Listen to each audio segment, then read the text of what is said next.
محمود مولوی صاحب آپ یہ بتائیے کہ جنرل فیض حمید کو جو دی گئی جو سزا ہے اس کو محض ایک فرد کا احتساب سمجھا جائے، یا آپ کیا کہیں گے کہ یہ ایک ریاستی طاقت اور سیاست کے اس پورے تعلق کا اعتراف ہے جسے برسوں تک جو ہے غیر مؤثر رکھا گیا ہے؟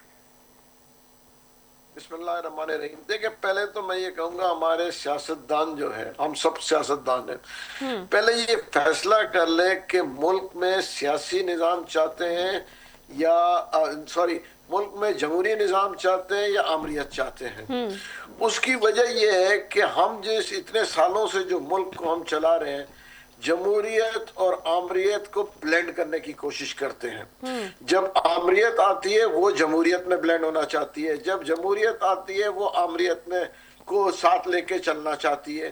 اس کی وجہ یہ ہے کہ کوئی بھی کلیئر نہیں ہے کہ انہیں کرنا کیا ہے۔ دیکھیں، میں یہ نہیں کہوں گا کہ جنرل فیض صاحب جو ہے، جب پی ٹی آئی کا دور چل رہا تھا، بالکل جنرل فیض صاحب کہ بالکل مداخلت تھی۔ اس سے پہلے جو لوگ تھے ان کے دیکھیں، ہر پولیٹیکل پارٹی کے ہر پولیٹیکل دور میں جو ہے جو ہے میں کہوں گا ان سب کا مداخلت تھی اور رہی ہے، اس میں کوئی دو رائے نہیں ہے۔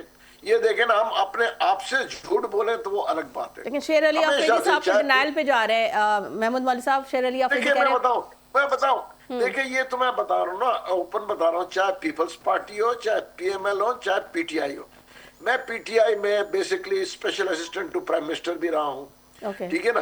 اس میں کوئی دو رائے نہیں ہے کہ فیض صاحب کا جو ہے حکومت چلانے میں کہوں گا، لفظ استعمال کروں گا، انٹرفیئرنس تھا۔ اس میں کون سی دو رائے ہے؟ ہم سب میں وہیں پہ بیٹھتے تھے نا۔ دیکھیں نا، میں نے کئی میٹنگز کی ہے، مجھے بھی پتا ہے، میرا خیال ہے شیر علی صاحب کو بھی پتا ہے کہ دیکھیں امپورٹنس تھی اور امپورٹنس رہی جب حکومت کرتے رہے، بلکہ میں کہوں گا حکومت میں انٹرفیئرنس بہت زیادہ تھی، اس میں کوئی دو رائے نہیں ہے۔